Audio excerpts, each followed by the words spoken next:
Baik, kalau saya kayaknya semuanya Ibu. Ya, saya kembalikan lagi tergantung situasi Bu. Karena ya begitulah. Tapi kalau saya menghadapi anak-anak dengan cara tersendiri, ketemuan semua masing-masing ada. Tapi kalau pribadi itu sudah. Mungkin ada tambahan?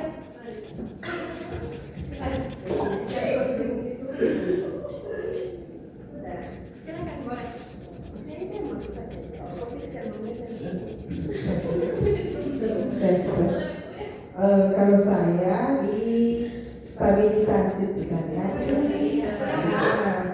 kadang ketika saya menghadapi siswa, saya tidak langsung serta-merta emosi. Mungkin saya sudah guru BK yang hampir tidak pernah kelihatan marahnya di sekolah.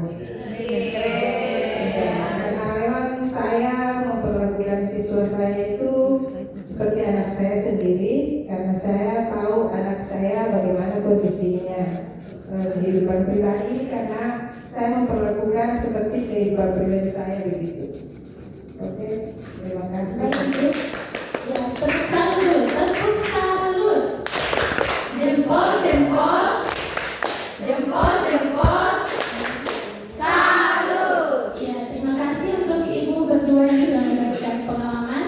Terkadang memang mungkin kita termometer, tapi ketika menghadapi siswa, kita bisa menempatkan diri.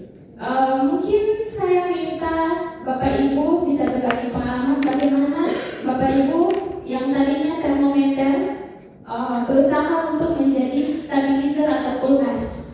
Apa saja Bapak Ibu lakukan? Berarti kalau gitu Boleh?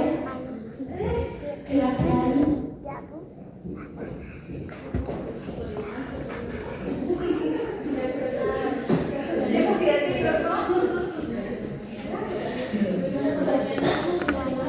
Mungkin di satu waktu Ibu bersifat seperti termometer misalnya, tapi berusaha untuk mengendalikan itu bagaimana caranya? Cara Ibu sendiri di keseharian ketika menghadapi sekolah.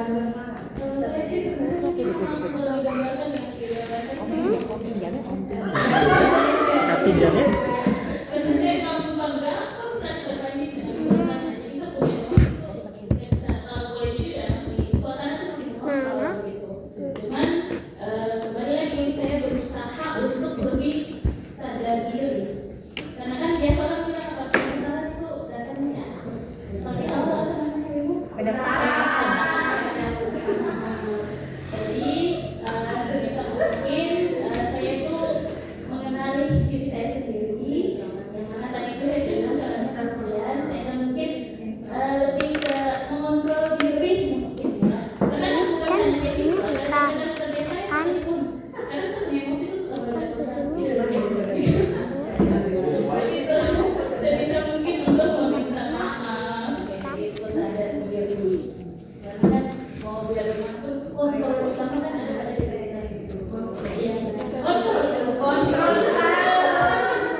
emosi kita bisa menentukan keputusan yang akan saya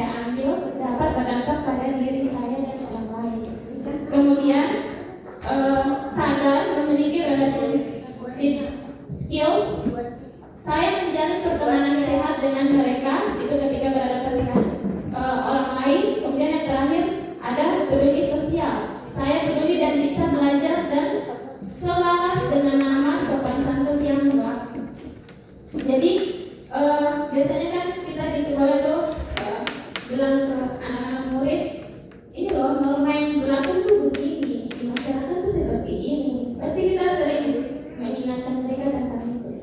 Jadi ini boleh.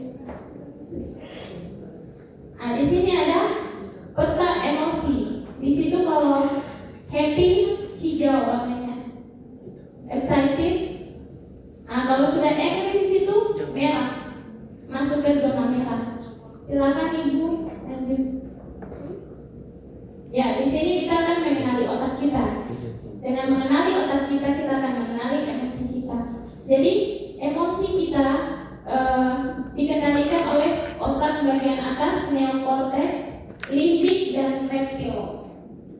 Reptil yang brain yang paling bawah, neokortex paling atas, dan limbik bagian tengah.